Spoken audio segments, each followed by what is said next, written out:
नमस्ते बच्चों, कनेक्टेड में आपका स्वागत है। बच्चों, आज हम माटी वाली इस पाठ में एक माटी वाली की जिंदगी की कहानी पढ़ेंगे।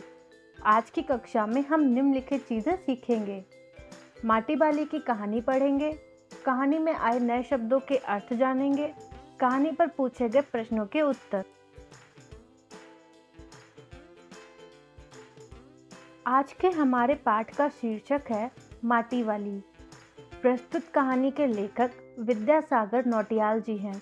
इस पाठ में लेखक जी ने एक बुढ़िया माटी वाली की जिंदगी का जीवंत चित्रण प्रस्तुत किया है।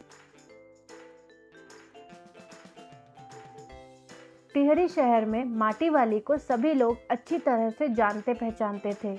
घर के कुल निवासी, बरसों से वहां रहते आ रहे किराएदार, उनके बच्चे तक घर घर में लाल मिट्टी देते रहने के उस काम को करने वाली वह उस शहर में अकेली थी। उसके बगैर चूल्हों का जलना भी मुश्किल हो जाता था।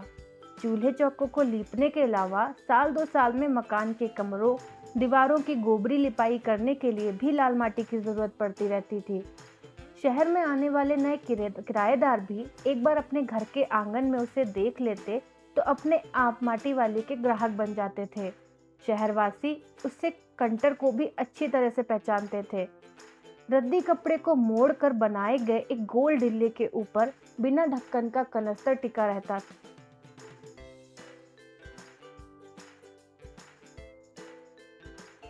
माटी वाली अपने कंटर को जमीन पर रखती है, तभी सामने के घर से एक 9-10 साल की लड़की कामनी दौड़ती हुई वहां पहुंची और उसके सामने खड़ी होकर बोली, मेरी माँ ने कहा है जरा हमारे यहाँ भी आ जाना। माटी वाली ने तुरंत कंटर में माटी भरकर मालकिन के यहाँ गई।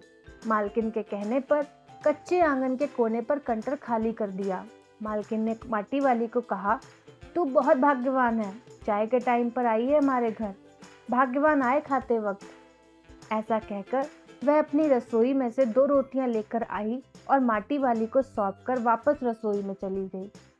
माटी वाली के पास अपने अच्छे या बुरे भाग्य के बारे में ज्यादा सोचने का वक्त नहीं था। उस वक्त वह अकेली थी। माटी वाली ने इधर उधर तेज निगाहें दौड़ाई। उसने फौरन अपने सिर पर धरे डिल्ले के कपड़े के मोड़ों को हड़बड़ी में एक झटके में खोला और उसे सीधा कर दिया। वह एक पुराने चादर का फटा हुआ कपड़ा था। मालकिन के बाहर आंगन में निकलने से पहले उसने 2 रोटियों में से एक रोटी को मोड़ा और उसे चादर के फटे हुए कपड़े में लपेटकर गांठ बांध दी। साथ ही अपना मुंह यूं ही चलाकर खाने का दिखावा करने लगी। घर की मालकिन ने रसोई से पीतल के ग्लास में चाय लेकर आई और बुढ़िया के पास जमीन पर रखी। माटी वाली गर्म चाय को ठंडा करने के लिए सू सू करके उस पर लंबी लंबी फूंके मारने लगी। तब रोटी के टुकड़ों को चबाते हुए धीरे धीरे चाय सुड़कने लगी। माटी वाली ठकुराइन जी से कहने लगी, चाय तो बहुत अच्छा साग हो जाती है। मालकिन ने उससे कहा, भूख तो अपने में एक साग होती है बुढ़िया, भूख मीठी कि भोजन मीठा, कि भोजन मीठा।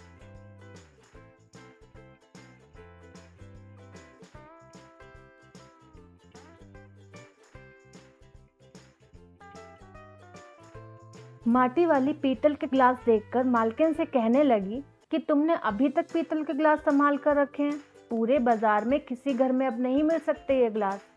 तब ठकुराइन जी माटी वाली बुढ़िया से कहने लगी, इनके खरीदार कई बार हमारे घर आकर लौट गए। पुरखों की गाढ़ी कमाई से हासिल की गई चीजों को हराम के भाव में हम नहीं बेच सकते। उस वक्त कैसी तंगी के दिनों में अपनी जीभ पर कोई चटपटी चीज रखने के बजाय मन महसूस कर 2-2 पैसे जमा करते रहने के बाद ये तमाम चीजें उन्होंने खरीदी होंगी, जिनकी हमारे लोगों की नजरों में अब कोई कीमत नहीं रह गई।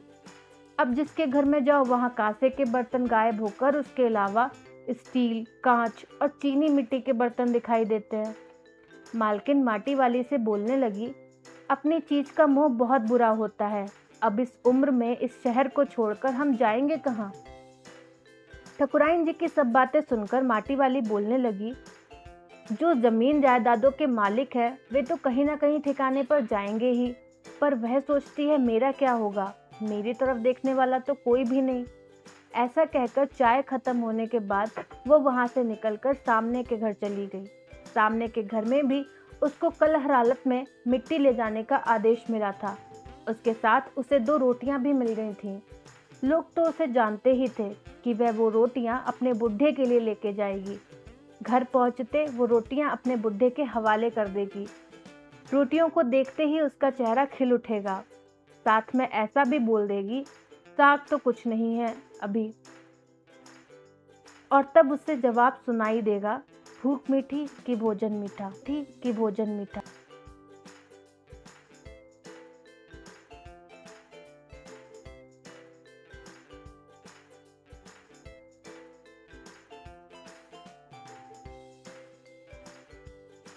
माटी वाली का गांव शहर से 1 घंटे की दूरी पर था। रोज सुबह वह अपने घर से माटा खान में मिट्टी खोदने निकल जाती थी। फिर विभिन्न स्थानों में फैले घरों तक उसे ढूंढने में सारा दिन बीत जाता था। उसे घर पहुंचने से पहले रात घिरने लगती थी। माटी वाली के पास खुद का खेत या जमीन का टुकड़ा नहीं था। गांव के एक ठाकुर की जमीन पर उसकी झोपड़ी थी, जिसमें वह गुजारा करती थी। उसकी जमीन पर रहने के एवज में ठाकुर के घर पर भी कामों की बेगारी करनी पड़ती थी। आज वह बुड्ढे को कोरी रोटियां नहीं देना चाहती थी। माटी बेचने से हुई आमदनी से उसने सब्जी बनाने के लिए पाव भर प्याज खरीदे थे। सब्जी तैयार होते ही वह अपने बुड्ढे के सामने 2 रोटियां रखने वाली थी। यह सब मन में सोचती, हिसाब लगाती हुई वह अपने घर पहुंच गई। उसके बुड्ढे को अब रोटी की कोई जरूरत नहीं रह गई थी। वह अपनी माटी वाली को छोड़कर जा चुका था।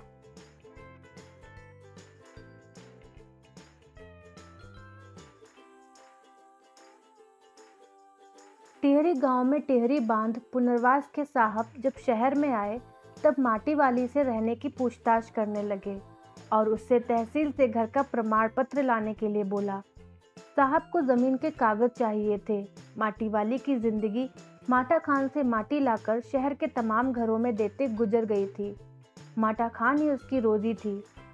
बांध बनने के बाद मैं क्या खाऊंगी? ये सवाल माटी वाली ने टिहरी बांध पुनर्वास के साहब से किया। साहब ने माटी वाली से कहा, इस बात का फैसला हम नहीं कर सकते, तुझे खुद ही तय करना पड़ेगा। टिहरी बांध की 2 सुरंगों को बंद कर देने के बाद शहर में पानी भरने लगा। शहरवासी अपने घरों को छोड़कर वहां से भागने लगे। पानी भर जाने से सबसे पहले कुल शमशान घाट डूब गए थे। माटी वाली अपनी झोपड़ी के बाहर बैठकर गांव के हर आने जाने वाले से एक ही बात कहती जा रही थी, गरीब आदमी का शमशान नहीं उजड़ना चाहिए।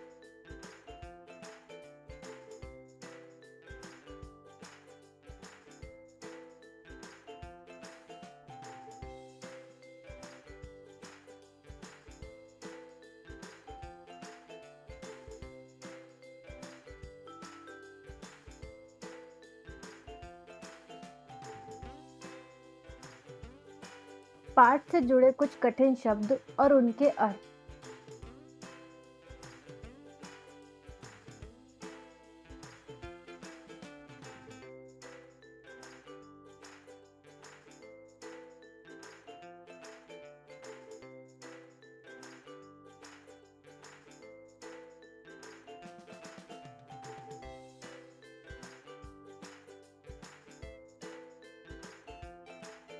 निम्नलिखित प्रश्नों के उत्तर दीजिए।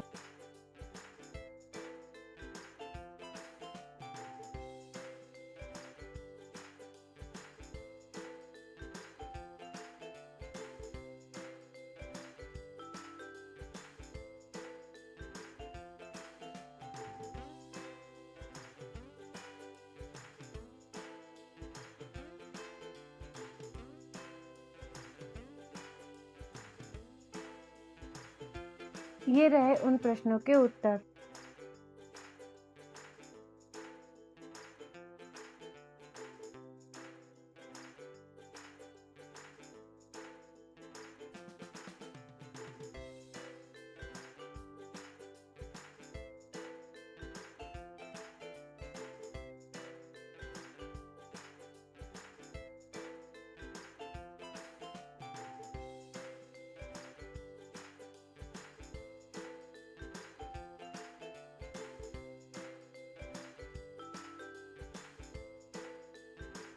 तो बच्चों, ये था आज का पाठ। आशा करती हूँ कि आप सबको ये कहानी पसंद आई होगी। आज की कक्षा यहीं समाप्त हुई। अगली कक्षा में मिलते हैं एक नई कहानी के साथ।